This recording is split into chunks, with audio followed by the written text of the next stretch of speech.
Sa pag-browse, may nakita akong dalawang video na bawal daw yung ipahiya mo ang isang tao sa maraming tao. At yung i-record mo yung pinag-uusapan. Lalo pag hindi nag-agree yung nire-record mo. Paano kaya yung hinak yung cellphone ko? At kung saan ko narinig yung na sinabi ko sa kwento ko. Na-forgive ko sila. Pero I'm still expecting sa karma na yun. Alam ko nagsisimula na eh. Hihintayin ko na lang yung tenfolds na yun. So, ingat-ingat po tayo sa gagawin natin sa kapwa natin.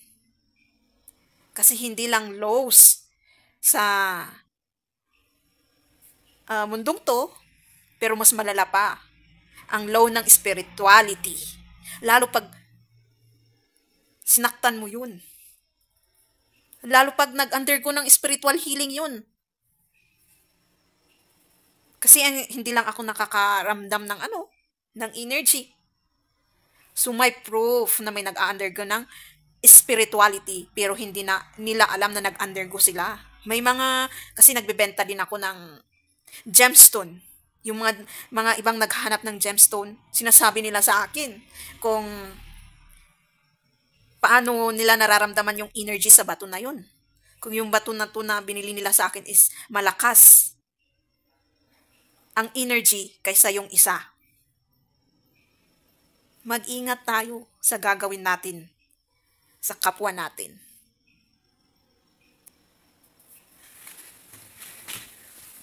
So, ito yung nakalap ko na video, panuorin natin, pakinggan at basahin. Illegal na ni-record ang usapan ninyo? Nako, alamin ang kaparusahan ng nag-record na yan sa Naku, Bawal Ito. Alamin kung bawal o hindi dahil kung di mo alam to, kaso ang kakaharapin mo sa NBI. Nako, bawal ito! Sikretong inirecord ang usapan nyo? Nako! Bawal ito! Ayon sa Republic Act No. 4200 o Anti-Wiretapping Act, mahigpit na ipinagbabawal ang pakikinig ng palihim sa isang usapan at pag-record gamit ang kahit anong electronic sa isang private conversation nang walang pahintulot ng isang individual o grupo. Hindi rin maaaring gamitin ang illegal recorded conversation bilang ebidensya laban sa isang tao. Hindi ito kinikilala ng korte dahil isa itong krimen. Kailangan may consent kung i-record ang inyong usapan at dapat recorded din ang pagpayag na i-record ang conversation. Kung walang permiso, hindi ito pwedeng isa publiko. Sakaling illegal na i-record ang usapan at isiniwalat sa publiko, pwedeng managot sa batas ang naglabas ng recorded conversation na may parusang pagkakakulong mula 6 na buwan hanggang 6 na taon. Kung kawani naman ng gobyerno ang lumabag, bukod sa kulong, maaari siyang mapatawan ng perpetual absolute disqualification o diskwalifikasyon na hindi na makaupo sa anumang pwesto sa gobyerno dahil sa wiretapping. Tandaan, bawal ang secret recording. Baka masabihan ka ng, nako, bawal ito. Ipinahiya ka sa harap ng maraming tao? Alamin ang katapat na kaparusahan nila sa NBI. Naku, bawal ito! Alamin kung bawal o hindi dahil kung di mo alam to, kaso ang kakaharapin mo sa NBI. Nako, bawal ito! Ipinahiya ka sa harap ng maraming tao? Nako, bawal ito.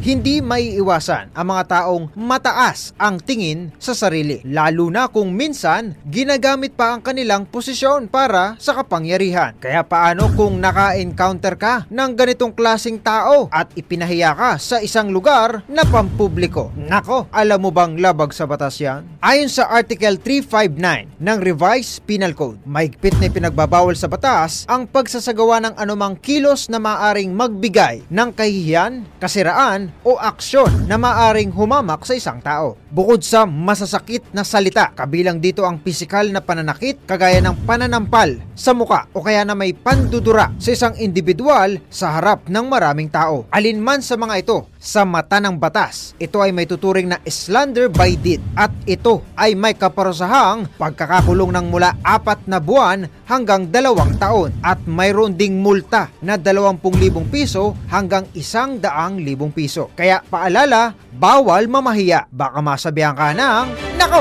bawal. So, sa tingin ko naman, may consideration yung pagre-record na yun. Kung yung pinag-usapan is tungkol sa patayan, drugs, etc. May consideration, depende rin sa judge yun. Nakikita naman natin sa movie yung nakukulong yung nirecord na yun dahil sa malalang kasalanan. Kahit bawal siya, i-consider ng judge na kasi malalangan naman. Isipin mo naman yung pinag-usapan about patayan. Karumal-dumal na yun. Ikaw ba naman na judge? Hindi mo iaano yun? Ikukulong? About sa drugs? Automatic, iiral ang spirituality, yung conscience. Kasi ginawa yung batas na yun na pwedeng isave ka at pwedeng isave yung alam nyo na, kasi sabi nila yung batas baliktad ata para sa mayayaman. Para i-save din ang sarili nila, di ba? Pero pasalamat tayo sa mga judge na may konsensya sa ginagawa ng ibang tao na masama. Sana magkaroon din tayo ng laws na kung gagamitin sa masama ang pangalan ng Diyos, ikukulong din. Kasi mas malaking kasalanan yun eh. At yung pambabastos. Paano kung, well, lahat tayo ata makukulong eh. Disrespect is pambabastos naman yun. Chismis dyan na hindi maganda, pambabastos naman yun. Depende na rin siguro kasi minsan hindi naman diretso sa court, kundi mag-undergo ng barangay muna bago pag hindi talaga na-reservahan ng barangay doon sa court talaga. Pero iwas-iwas talaga tayo sa pambabastos ng kapwa natin. Kasi isa din yung disrespect sa pangalan mo at pangalan niya. Basic ritual na sasabi nila. Basic na kasalanan pero pag araw-araw, minum-minuto, oras-oras na ginagawa, ng isip, bibig, kasi gawa din yun, isang klase ng gawa kasi sinalita mo, punta ka doon at ginawan mo ng kwento yung isang tao, at in-spread. Ayan, pambabastos. Pamamahiya. Parang, pambabastos ang pamamahiya din. And sana makulong din yung on the act na nakita mong kinulam ka, binigyan ka ng black magic. Yung mga ginagawa nila. Sana magkaroon tayo ng law na ganun. Na pag nakita mong on the act na ginagawa niya, sana. Kasi New Testament na ngayon eh. Bawal ng mga ganyan. Old Testament siguro yun. Namumuhay pa sa old.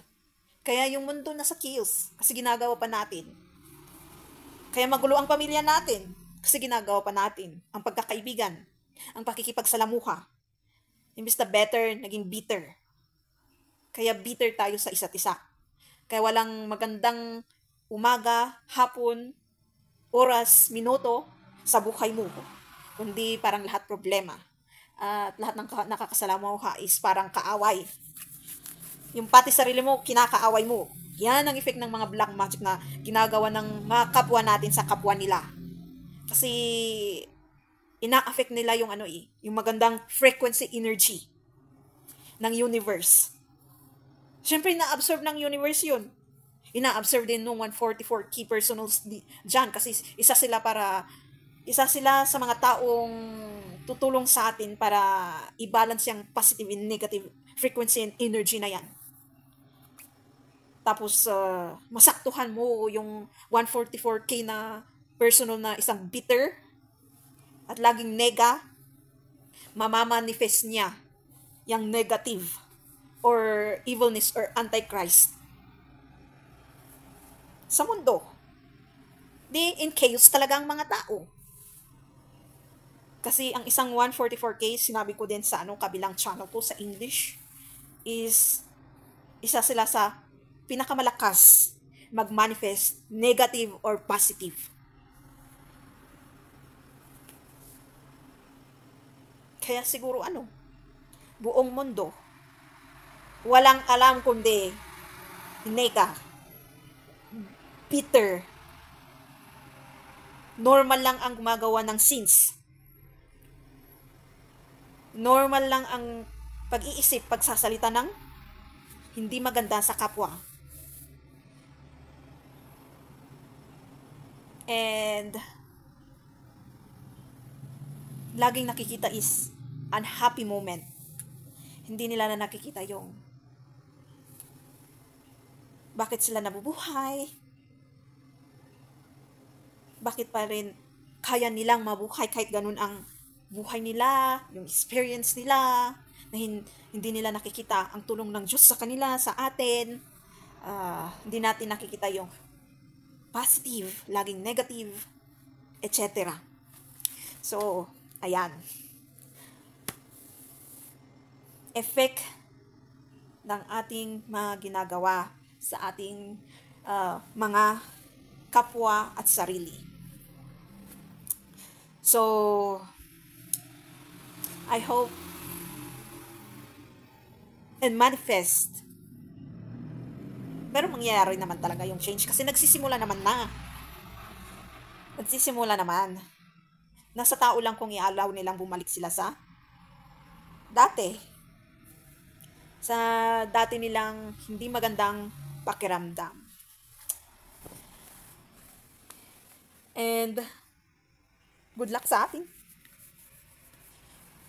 Search nyo lang yung 3-dimension, 4-dimension, and 5-dimension. Kasi yung mag-stay talaga sa 3-dimension is magsasuffer. Sorry. Kasi nagbago na ang mundo or universe. Kailangan na nating gawin ang gawin kahit rush or sapilitan para lang umayon sa pagbabago ng mundo. Yung 4-dimension, search nyo lang yan, makikita. At binigay ko naman sa ibang video. Parang realize nyo lang. Parang nagre-reflect lang din.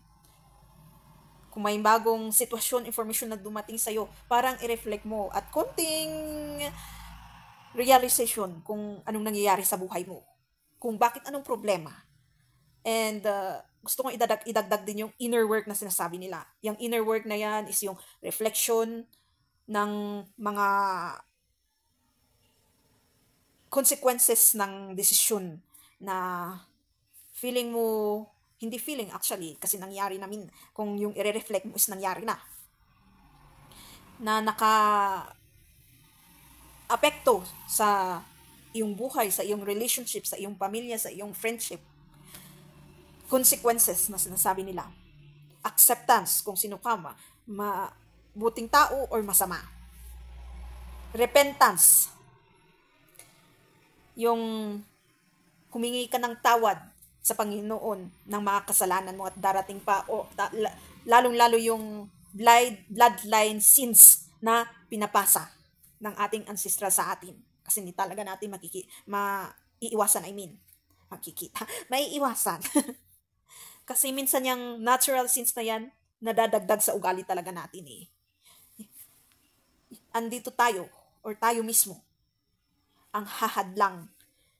Means, ikokontrol natin by acceptance na meron tayong ugaling ganun. Kaya yung ibang tao nasasabi nilang, ganyan kasi ang lolo, lola, nanay at tatay niya, kaya may mga taong nagsasabi ng ganun sa atin pero hindi natin naiintindihan, di ba? Or naintindihan natin na tinutukoy nila sa ugali pero bingi-bingihan tayo or bulag-bulagan. Parang fino-forgot natin at hindi tayo nagre-reflect. Kailangan nating kung anong na-experience natin na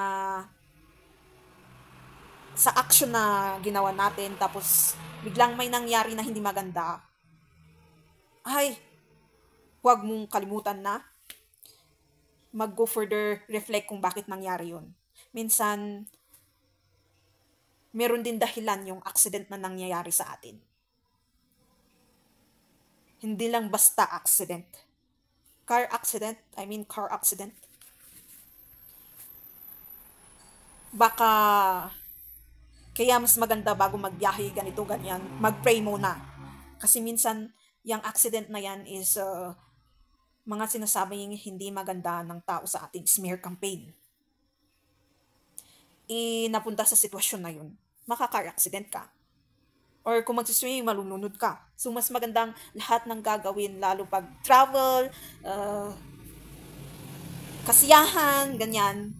Kasi minsan, meron yung nag-iinuman kayo, tapos biglang may tumayaw, nagwala, at nawala sa isip. Or sa ulirat na sinasabi nila. Bigla kang ikaw yung nakita niya at kumuha ng kung ano dyan, tapos wala na. Or bigla kang nadulas, ganyan. Yan. Kaya iwas-iwas tayo magsasalita at mag-iisip sa kapwa natin kasi hindi natin alam. Kaya meron yung mga, di ba, yung culture natin na, hala, baka pinag-usapan ako yung nag-atching tayo. Okay pa siguro yun, yung nag-atching. Pero yung nadulas, nahulog, etc. dyan na mangyayari, accident, is yun ang mahirap. Kasi pag hindi sa atin nangyari, sa pamilya natin mangyayari yung accident. So let's always pray and repent kung bigla tayong nakaisip ng hindi maganda sa kapwa natin or nakapagsalita and gawa yung mga pagsisinungaling. Pagsisinungaling din kasi yung pagbibigay ng rumors. Lalo yung magro-rumor ka nga lang magchichismis, doon sa kapwa mo is dinadagdagan mo. Oo, minsan tama yung binibigay nating rumor pero dinadagdagan, nilalagyan pa ng kung ano-ano. Kaya mas maganda sigurong magtanong. And okay lang din naman siguro yung puntahan mo yung pamilya na kung hindi mo kayang diretsuhin yung tao na ikaw nga kasi ikaw yung yung close or pamilya mo naman or cousin mo or etc. Ikaw nga ang magsabi sa kanya na ganito ganyan, o di ba? Para isang paraan, ng concern. And iba naman yung pag magkukwentuhan kayo face to face is pinag-uusapan yung nangyari na hindi maganda, tapos parang may nangyayari na reflection both of you sa kwento ng iba, tapos nagre-reflect kayo, tapos kaya hindi ako basta-basta maniniwala kung sino mang magkukwento kung sino yung taong yan kahit masama siya. Yung ganung usapan na biglang may ganun na senaryo na nagsabi sa inyo ano ba yan? Nagsabi isa sa inyo na parang na-stop yung usapan yung hindi maganda. And kung talagang ginawa mo yung inner work mo, well, masasabi ko din dun is binababa mo na rin yung pride and ego mo pag ginawa mo yung reflection, acceptance, tapos repentance. And mawawala na rin yung kaisip at kasasalita mo at kakukomplain mo at kukompare mo ng mga nega sa sarili mo at sa ibang tao. At parang yung pakiramdam, yung isip is blanco talaga, as in, pati yung negative feeling. Gawin mo lang yung inner work mo. Malalaman mo yung ibig sabihin ko, yung mga pinagsasabi ko. Kasi alam ko, yung mga topic na ginagawa ko is negative na hindi. Kasi katotohanan yun eh. Meron at merong maapektuhan. Sa mga naapektuhan, negative yun. Pero pag sa atin na okay lang, yung neutral lang ang ego and pride, yung Yan, yung sinasabi ko marunong mag-reflect, mag-accept, at mag-repent ng kanilang mga kasalanan. Pinapakinggan lang. At siguro meron ding natututunan or nadadagdag sa kanilang kaalaman. Parang ganun din kasi ako kung nakikinig ako sa iba. Hindi kasi negative ang pagkakaintindi ko eh. Parang kasiyahan ko pang nakikinig ng mga motivation, lalo sa advice, kasi nadadagdag sa kaalaman ko. Yun din ang ibig sabihin ng 4 dimension. Gusto mong madagdagan yung kaalaman mo. Yung belief challenge. Reality challenge. And, ano pa? Idadagdag ko. So, baka tama na to. So, thank you for watching. I hope may natutunan kayo. And comment down kung may gusto kayong idagdag para lahat tayo may matutunan. And thank you for watching. Don't forget to subscribe, click the notification, comment if you want, and share. So I go my next videos.